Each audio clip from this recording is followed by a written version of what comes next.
Buenas noches, profesora. Nosotros somos el grupo número B7, conformado por Franco, mis compañeras.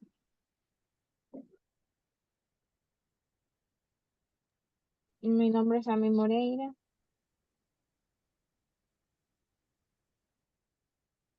Mi nombre es Cindy Gabriela Cruzati Mero.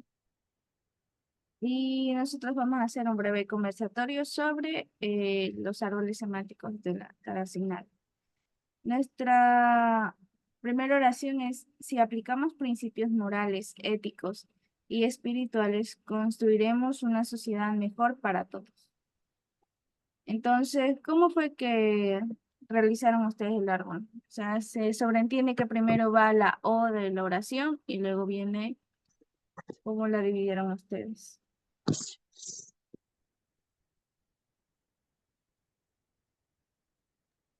Ahí lo separamos en lo que es sujeto y predicado. La parte que es sujeto era si aplicamos principios morales, éticas y espirituales. Eso es lo que corresponde a lo que es el sujeto. Y el predicado sería lo que está después del verbo. Construiremos una sociedad mejor para todos. Claro, y aquí Así yo tenía lo que es sujeto y predicado, separado de esa forma.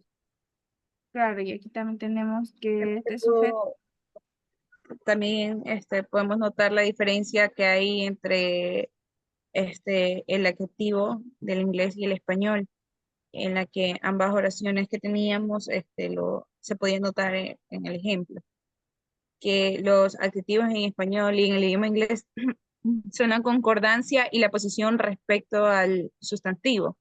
En inglés el adjetivo es invariable, mientras que, o sea, no concuerda ni en género ni en número con el sustantivo, mientras que siempre va delante del sustantivo, como se podría ver en las oraciones.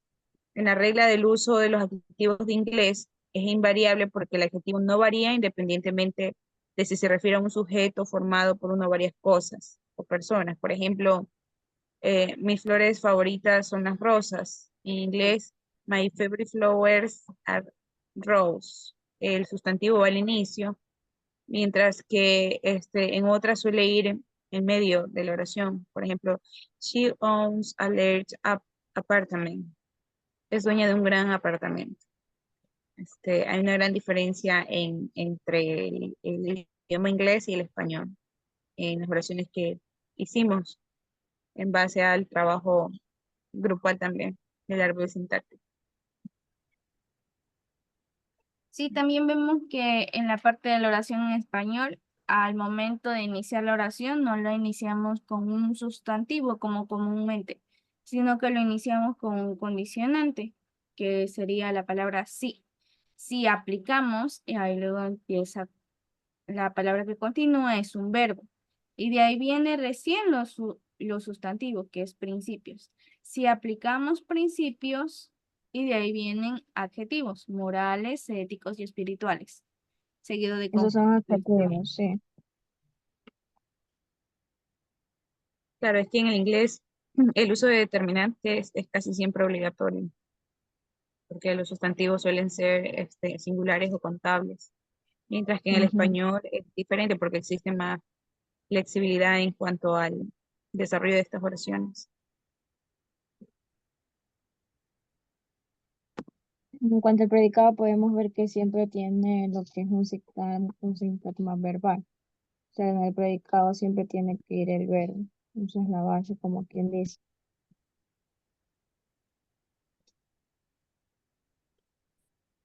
Podemos ver que en la oración el verbo vendría a ser construiremos. Lo que es vendría siendo un artículo indefinido.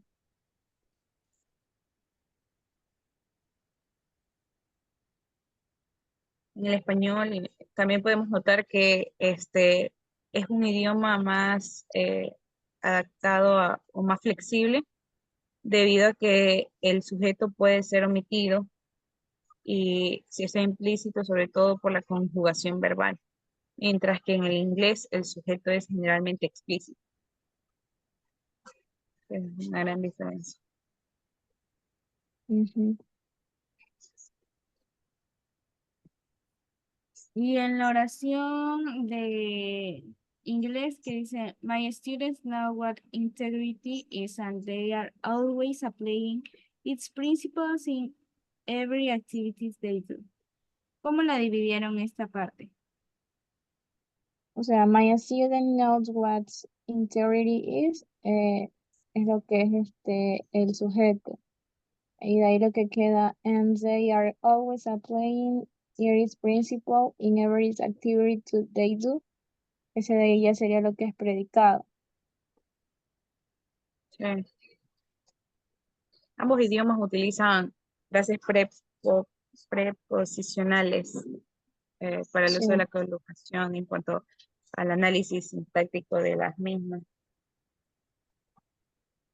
Claro, y aquí en inglés también vemos que en la parte que consideramos el sujeto, vemos que está también subrayado el sintagma nominal, que vendría siendo parte también el sujeto, que sería my students. Y de ahí también viene eh, un adjetivo posesivo, que sería my.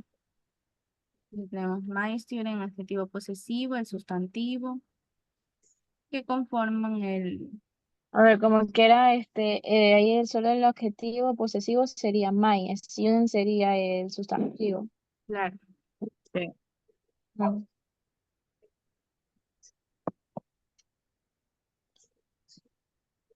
Nos podemos dar cuenta también que en el análisis sintáctico de las oraciones, la simbología que representa cada uno de estos, de las partes de la oración, suele ser similar, pero no tanto explícita, debido a que, por ejemplo, la T, que para muchos puede ser tiempo,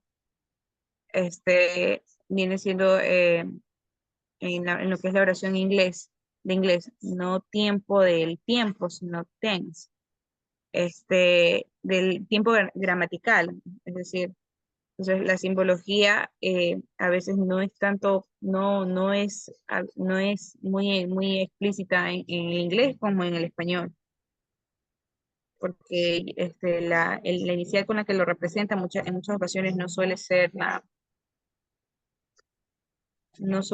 que, No suele ser lo mismo que en español que en inglés, claro. exacto, sí, Pero acá la T pero en tienen cosas en mayúscula es común, como quiera el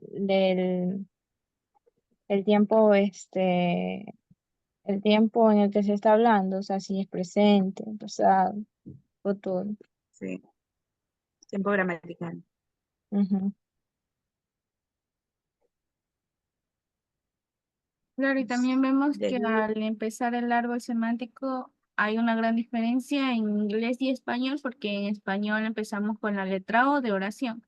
En cambio, en inglés empezamos con la letra S de sentences. Entonces, desde ahí empieza a cambiar las pequeñas diferencias, se empiezan a notar las pequeñas diferencias entre la simbología de nuevo, del español y del inglés. pero, por ejemplo, claro, mira, por ejemplo, en lo que es el inglés, no decimos predicado, sino complemento. Claro. Por lo tanto, lleva la C y en cambio en el español es predicado. Son, son iguales, son cosas iguales, pero el análisis, la simbología es totalmente diferente en cuanto al idioma. Ujú. De allí, si sabemos manejar la simbología para el análisis sintáctico, este, se nos, se nos hace fácil en el momento que vamos a dividir la oración en base a la estructura sintáctica, porque no es tan complicado, no es tan complicado, solamente que, como dice Sammy, como dice Ivy, en la oración, en el español es con O y en inglés con AS. Y podemos confundirla. Por ejemplo, la S la podemos tomar como sujeto y no es sujeto, sino oración, sentence, dado que sujeto en inglés empieza con la N, la simbología, terminología. Pero mientras aprendemos a manejar la simbología del análisis sintáctico, se nos va a hacer más fácil, porque sabremos distinguir la simbología del inglés y la del español, muy aparte, aunque tengan similitudes.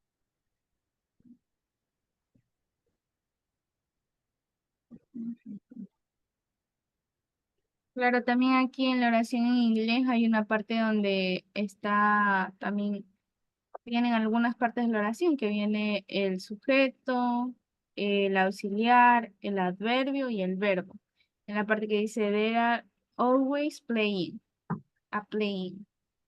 Entonces, ahí vemos, en esa pequeña oración, vemos algunas partes de la oración que a veces no las tomamos muy en cuenta, sino que lo decimos o armamos la oración así nomás y no entendemos el significado de lo que estamos diciendo. Por ejemplo, conjugar el are con always no está como muy analizado lo que estamos haciendo. O sea, en ese caso, are sería el verbo El verbo y el auxiliar. always sería sí, un verbo auxiliar. El always también sería un adverbio. Ujú. Podría ser un adverbio también. Algo que me di cuenta que tienen en común las oraciones en español e inglés, que los adjetivos no se pueden utilizar más de tres, por muy extensa que sean las oraciones, debido a que pierde la comprensión, como que el sentido de la oración. Entonces, tanto en el inglés como en el español, los adjetivos, ya sea de edad, estatura, color, mm, siempre y cuando la oración, dependiendo de la oración, lo extensa que puede llegar a ser, se puede añadir, pero una oración que no es ni muy larga ni muy pequeña, no debe pasar más de tres adjetivos, ni en el inglés ni en el español, debido a la comprensión puede, que puede generar en el momento de leerse. Eso estuve viendo en el momento que realizó el trabajo.